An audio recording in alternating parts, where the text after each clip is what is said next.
Good morning and welcome to the Morning Scoop for Thursday, September 3rd. This is your daily Buckeye fix. I'm Tom Orr. Tonight was supposed to be the start of the 2020 Ohio State football season. On the schedule released by the Big Ten in early August, the Buckeyes were supposed to be playing at Illinois tonight. That's obviously not happening, but there are some major developments that came out Wednesday evening that could mean some kind of a fall 2020 season. Could be closer than we previously thought. With that in mind, we put on the bat signal. My guest this morning is Buckeye Scoop's ultimate insider, NevadaBuck. He answered the call. He has been keeping everyone up to speed on all of the major developments in this crazy story for months now. And Nevada, what are you hearing about what's going on behind the scenes at the Big Ten right now? Well, Tom, thanks for having me. I think it's been a crazy time. I think we were sitting 3 weeks ago, and it didn't look like there was going to be any football at any time. And then they started talking about a January start. And then we started hearing about a after Thanksgiving November start. And as we sit today, I think there's a really good chance that we could see a mid-October start. And I think what's changed the calculus clearly was the President of the United States actually getting involved, calling the Big Ten commissioner and offering the availability of this new Abbott test, which is not widely available to the public, but it's a relatively cheap, like $5 test that has results in as soon as 15 minutes. And, what we've heard is that this, what the Big Ten's ask was to have a set number. I think they were asking for a certain number of billions of these tests. And the president said yes. And now what we're hearing is that the Return to Competition Committee has recommended a go. This has been supported by the ADs and the presidents, and now it's been forwarded on to the university presidents for a revote. And we're hearing that revote is going to be scheduled here in the next few days. And if that happens, when you have a revote, a reconsideration of a previous issue, it's hard to imagine that they'd vote no. If it was going to be no, that you just wouldn't vote. And Warren's got to know the room enough to know before he steps in there what the vote's going to be. I think he knew last time. And I think there's a real good chance we're going to be seeing football, Big Ten football in October, and that's a significant change from just a few days ago. So from what you're hearing, it's the tests and the availability of those tests, those rapid and inexpensive tests, that was kind of the deciding factor here, or one of the things that kind of tipped the balance towards playing this fall. Because it was not that long ago that the Big Ten officially declared fall football dead, it was not going to happen, and then all of a sudden it is back to life. And is it really just the tests and that the availability of those, and that was enough to swing this whole thing? Well, I think, the test and the availability of the tests gave the university presidents an out, because I think, they were dead set against it. And I think they, I won't even guess to their motivations, but I think now with the intervention of the president and the availability of this test, it gives them the out. It allows them to save face, because I think what they really underestimated was the backlash from large donors, from sponsors, from their television partners. I think they've really taken out a chin, and I don't think any of them expected. I think they expected to be seen as the protectors of the people, and that people would rally behind them, saying that this is great. The Big Ten cares more about people than football, and they'd be hailed as heroes. Instead, the pushback's been considerable, and I think now the university presidents are looking for a way out. And I know for a fact that's true for several of them. Now, will it be enough to sway enough to get the votes? I'm cautiously optimistic that that's the case. Otherwise, as we talked about earlier, I don't think you take the vote. Yeah, I mean, that's kind of the thing that I go back to, that if they're having a vote, they probably have a decent sense what that's going to be. I mean, that's, you talk to people who are kind of running Congress and the people who are the majority whip in the Senate or whatever. They generally have a pretty good idea what the vote count is going to be before they have the vote. I would think that with a much smaller group of people voting here, you would have, this isn't 420 whatever congressmen or 100 senators. This is 14 schools, and 3 of them are going to be yes. Ohio State and Iowa and Nebraska are going to be a yes.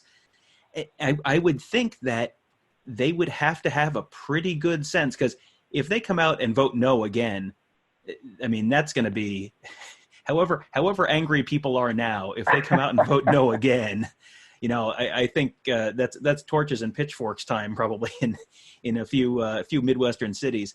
So yeah, I think that's a really interesting point, that just the fact that if a vote does happen, that probably in and of itself is probably a little bit of an indication of how that vote may go. Yeah, and I think one of the underrated points on this is in the November schedule start or the January schedule start, it had always contemplated that the Big Ten would be pairing up with the Pac-12, and then at the end of the season, matching up 1 versus 1, just in kind of a pseudo Bulls type of situation. And I think in the back of their mind, they were hoping that maybe an ACC or a Big 12 would drop out, and that would be the way that the college football season's gone. But it's become readily apparent that the college football playoff is going on without them. And that's why the college football playoff announced those dates. It was to put pressure on the Big Ten to say, look, we're going on without you. And if you don't figure this out, then you're not in the playoff. And there's, for the Big Ten schools, that's quite a blow. And I think that was a big miscalculation on the part of the Big Ten. I think now it looks like the Pac-12 may not even play football at all. I would not imagine that the Pac-12 would play football at all. At the earliest, it would be January. I think that would be the earliest that they would play, and that would be if a vaccine was approved, which I do believe will happen, and some things broke their way. But there's not a lot of clamoring for football out here in the West, and it's a different kind of a mentality, and I think the governors out here are a little bit more militant about things, and I'm not sure they want to play. And there's certainly not. There's not going to be any pitchforks and riding out here if they don't play football. No, frankly, nobody cares. Yeah, that's been a very interesting contrast that the Big Ten and Pac-12 announced on the same day, and I think the Pac-12 definitely did a better job with messaging their decision. But they have not had protests at their league offices. They've not had protests on campuses. It's just kind of been like, well, that's the decision, moving forward, and that has definitely not been the case for a number of the Big Ten's campuses. There is an interesting angle to all of this, which is TV, and that's an area where you've had some pretty good insider information that you've been sharing on our board over the last month or so, and how the TV angle of this plays into that. Because remember all these conference teams, they're making like $50 million a year each, Big Ten conference team, off of those TV contracts. So that is a pretty big factor in a lot of this. And, the Big Ten is much more valuable as a TV product if they're playing at the same time as the other power leagues and they're playing for a national title, as opposed to just playing Big Ten round robin in the spring, or Big Ten and Pac-12 just playing for the Rose Bowl in the spring. What can you tell us about how that could all be playing into all of these in this decision? Yeah, well, I think you got to remember this impacts a lot of other programming as well. The sports programming for Fox, when they do it, it's not only a vehicle for Fox to make money off of sports, but it's a vehicle for them to promote all their other shows. So for Fox, there's definitely a multiplier effect surrounding sports and the sports programming, and especially an anchor like college football. So for them, they're pushing hard for sooner than later. They would be, nothing would make Fox happier than for the Big Ten to reverse course and go earlier. And again, it did not look like that was even possible just a few weeks ago, despite Fox pushing for it. But now, when you back somebody in the corner, the whole key is you always got to leave them an out, because they are now. I think that the presidents have an out because the availability of the testing can change the calculus for them. That can give them something that they can hang their hat on and say, well, we just didn't. This wasn't available to us before, and we took another look at the science, and maybe with the testing, we'll go forward, and they'll offer some sort of little caveat like, well, but if there's big flare-ups, we'll reserve the right to shut it down or something like that. But I think the television definitely plays a big impact. But Fox is looking for them to promote all sorts of programming through October, November, December, and without college football, that's a big minus for them. So they would certainly be desirous of this happening. And that goes right back to the question of what there's going to be a vote. There's it's reasonable to think that the vote will be some kind of a date that's set up, and it probably is before January. So does that all kind of suggest to you maybe leaning more towards October than that Thanksgiving kind of start that they've been talking about?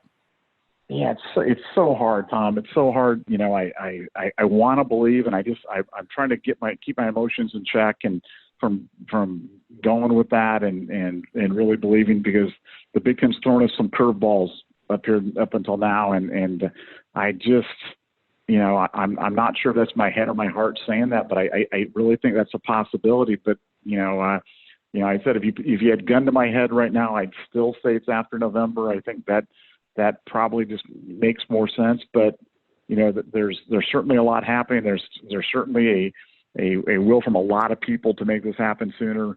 And I think right now it's a coin flip. It's a coin flip any way it's going. But I can't say definitively that I've got like the insider information regarding this or that, or this vote or that vote. But I certainly like the trend. I certainly like it a lot more than I have in the past few weeks, and that's encouraging. Yeah. The trend here is definitely a positive one, definitely an encouraging one right now. So that's given the last few months, I think everyone will probably take that right now.